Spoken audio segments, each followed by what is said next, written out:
जय भीम साथियों।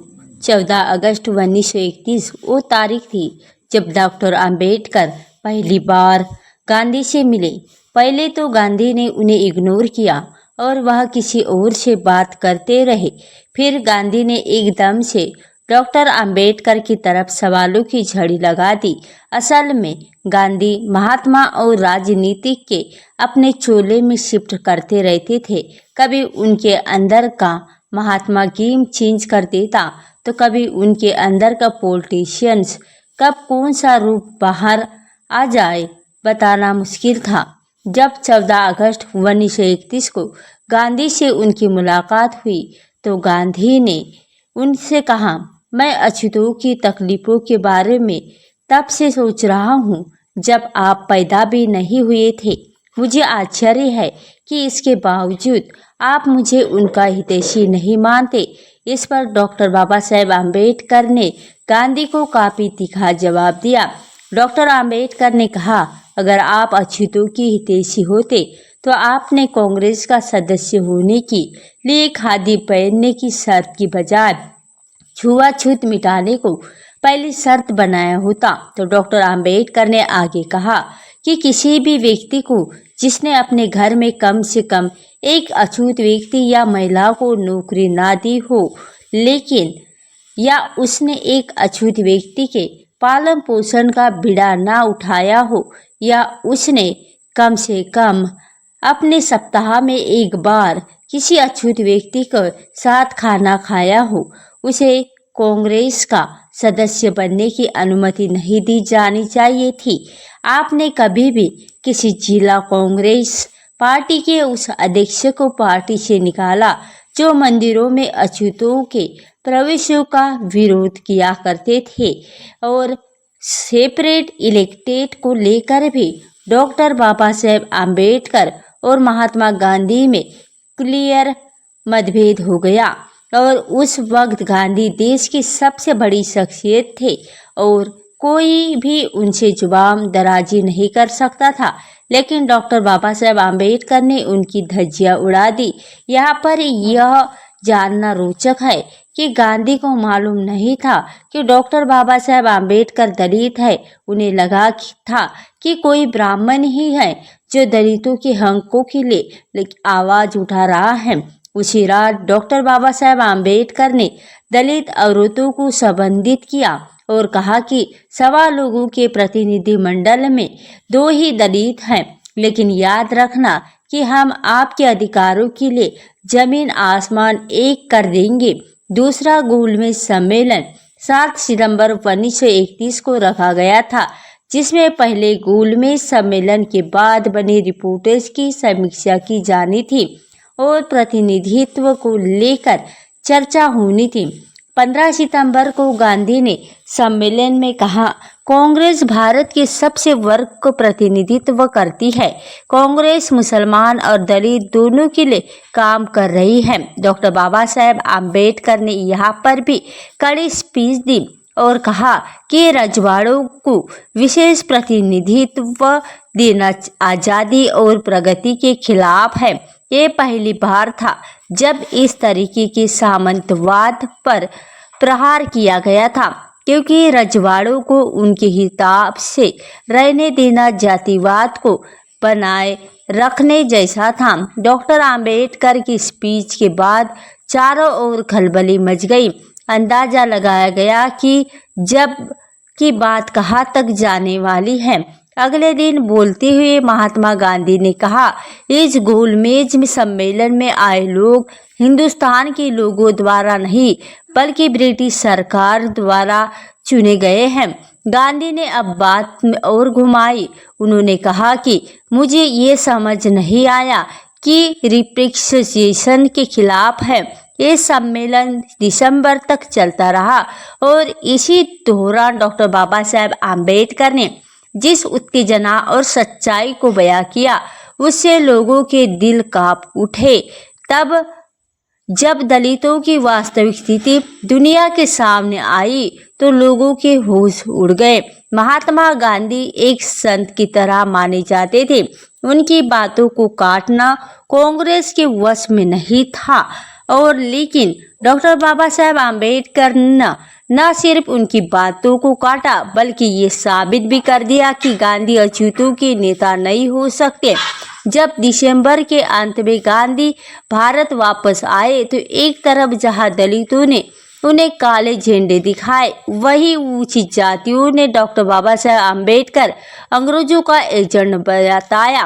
यानी तस्वीर साफ थी, दलितों के लिए डॉक्टर बाबा साहेब आम्बेडकर से कहीं बड़े नेता बन चुके थे। फिर वह वक्त भी आया जब देश के लिए डॉक्टर बाबा साहेब आम्बेडकर को गांधी से समझौता तक करना पड़ा। 15 अगस्त 1932 को ब्रिटिश सरकार के कम्युनियल अवार्ड की शुरुआत की।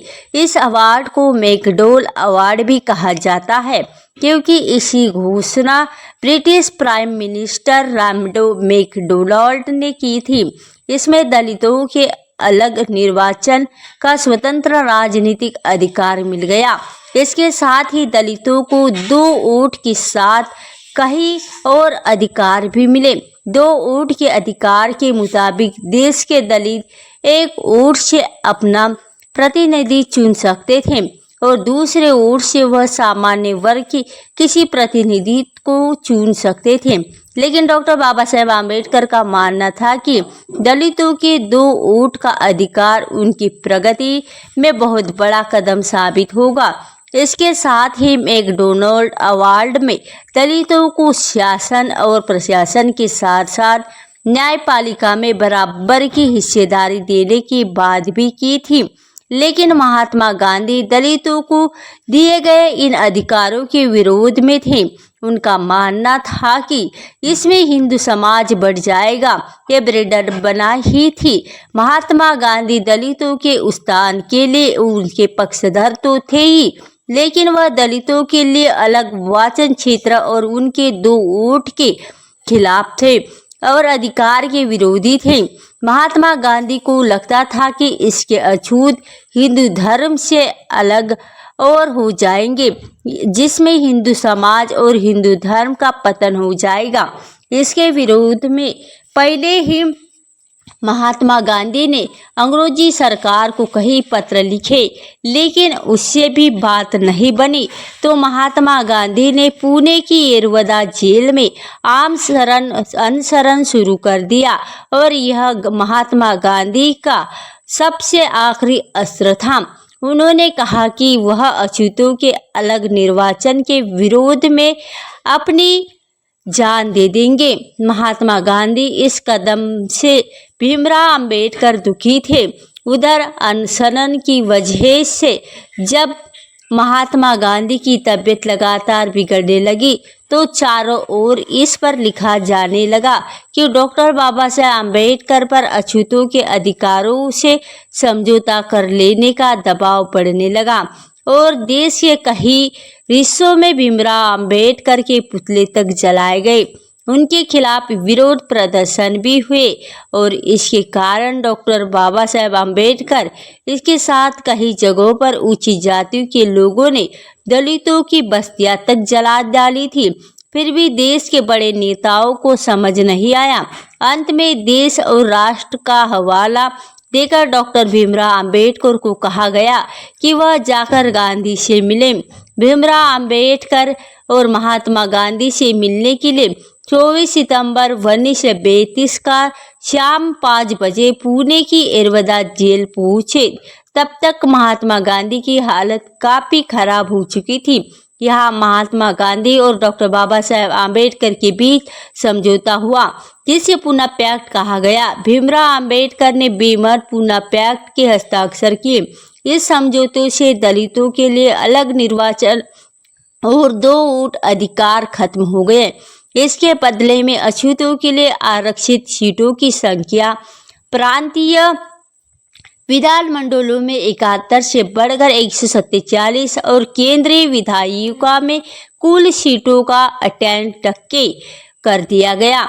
यानी गांधी ने अपने इस अनशन के एक बहुत बड़ा बदलाव आने से रोक दिया था और ये एक ऐसा बदलाव था जो अछूतों को एक अलग धर्म और एक अलग समुदाय की तरह ट्रीट करता और एक झटके में उन्हें राजनीतिक रूप से सवर्णों की बराबरी में ला देता। यही कारण अछूत समाज ने नेताओं ने पुनः पैक्ट का विरोध किया था, जिसके चलते डॉक्टर आम्बेडकर को दोनों तरफ से लोगों का गुस्सा झेलना पड़ा। लेकिन गुलामी से जूझ रहे देश के लिए डॉक्टर बाबा साहेब आम्बेडकर को यही कुर्बानी भी देनी पड़ी। बाद में बहुजन समाज पार्टी यानी बसपा के संस्थापक काशीराम ने पुनः पैक्ट का विरोध करते हुए इस पैक्ट के बाद के युग को चमचा युग कहा गया था। उन्होंने पुनः पैक्ट में 50 साल पूरे होने पर 24 सितंबर 1982 को अपनी एक किताब का विमोचन किया। किताब का नाम था age and era on of the stage paper bank, यानी चमचा युग। काशीराम ने लिखा था कि पुनः पैक्ट की वजह से ही दलित अपने वास्तविक प्रतिनिधि चुनने से वंचित कर दिए गए।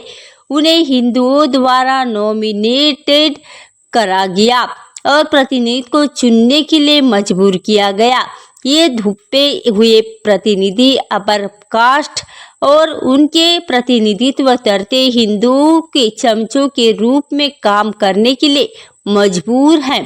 काशीराम ने कहा था कि 24 सितंबर 1932 के दिन दलितों को चमचा युग में धकेल दिया गया था, जिसके बाद नेता नहीं सिर्फ चमचा पैदा होते रहे।